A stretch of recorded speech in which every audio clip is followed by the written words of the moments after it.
Maurice Hilleman, the man who saved 8 million lives every year. Hook. Right now, as you're watching this video, a child somewhere in the world just survived measles. Another one didn't die from mumps. Thousands are growing up without polio, rubella, or hepatitis B. They're alive because of one man you've probably never heard of. A man who saved more lives than any doctor in history. A man who developed over 40 vaccines. A man who, by conservative estimates, prevents 8 million deaths every single year. His name was Maurice Hilleman, and this is his incredible story. Early life, the farm boy. August 30th, 1919, a small town in Montana. Twin girls are born to Anna and Gustav Hilleman. One survives, the other doesn't. Neither does their mother. Maurice Hilleman entered the world as an orphan within hours of his birth. Raised by his uncle on a chicken farm, young Maurice knew poverty and backbreaking work. He collected eggs before sunrise, hauled water, and worked the land. His formal education seemed destined to end at 8th grade, the norm for farm kids in Montana. But Maurice had something else, an insatiable curiosity.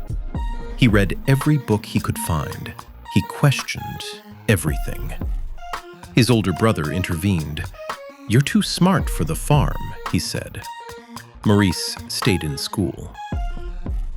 Academic rise, from Montana to microbes. Montana State University, then University of Chicago for his doctorate in microbiology. The farm boy was becoming a scientist. But this wasn't just any scientist. Hilleman had an edge. He understood survival. He'd seen death take his mother. He'd watched chickens die from disease. He knew that in nature, only the strong and the prepared survive. World War II was raging.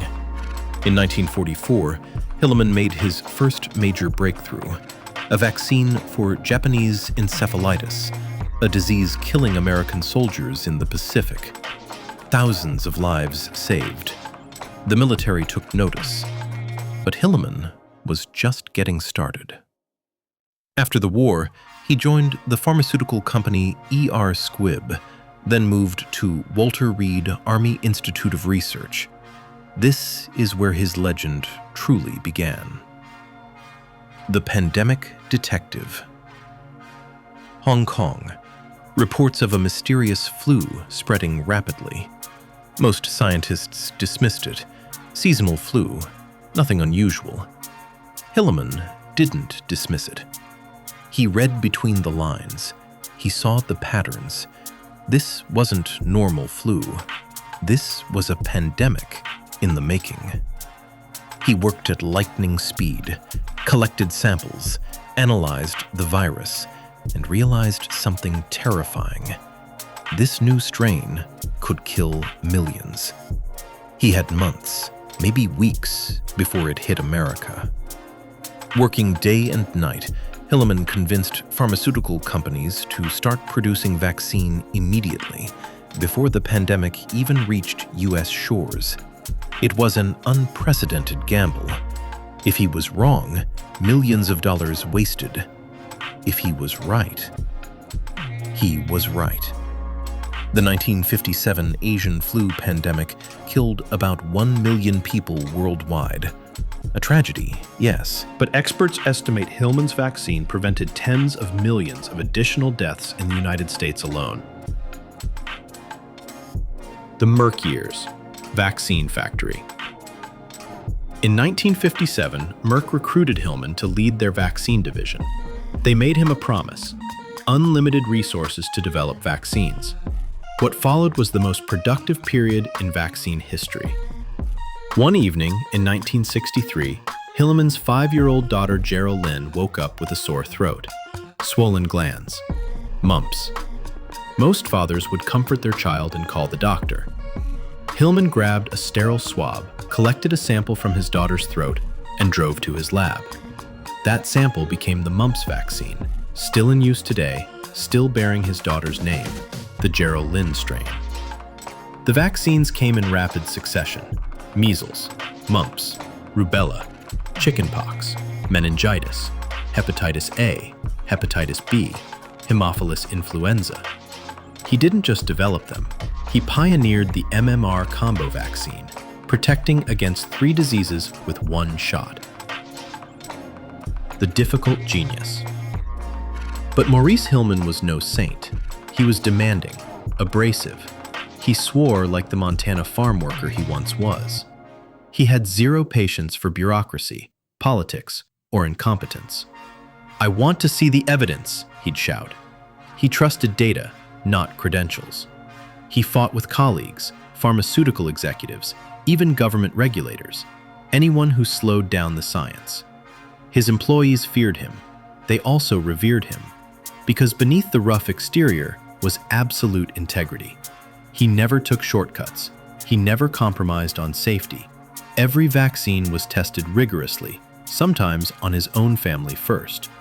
He worked 7 days a week. He expected everyone else to do the same. Because to Hilleman, this wasn't a job, it was a war against disease. And wars aren't won by people who work 9 to 5. The quiet hero. By the time Maurice Hilleman retired in 1984, childhood mortality had plummeted. Diseases that once killed or crippled millions were becoming rare. Polio, the terror of summer. Measles, the common killer. Rubella, destroyer of unborn children. Hepatitis B, silent liver destroyer. All tamed.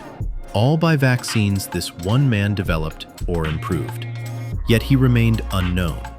While Jonas Salk became famous for the polio vaccine, Hilleman worked in obscurity. No Nobel Prize, no household name recognition. He didn't care. "I never wanted to be famous," he said. "I wanted to make vaccines work." The legacy. Today, right now, someone just received a hepatitis B vaccine at birth, Hilleman's work. A child somewhere is getting their MMR shot, Hilleman's innovation. A teenager is protected from meningitis, Hilleman's breakthrough. 8 vaccines given routinely to children worldwide. 8 of 14 on the standard immunization schedule. The math is staggering. Approximately 8 million deaths prevented every single year. That's 1 person every 4 seconds. By the time you finish watching this video, Hilleman's vaccines will have saved hundreds of lives. 129 million lives saved in his lifetime. Counting those saved since his death in 2005, we're approaching 300 million people walking this earth because Maurice Hilleman existed. Closing. Maurice Hilleman died April 11, 2005, at age 85. He received numerous awards late in life. He was finally recognized as one of history's greatest medical scientists. But the real measure of his life isn't in awards or recognition. It's in the 8 million people who will survive this year because a farm boy from Montana refused to accept that children had to die from preventable diseases.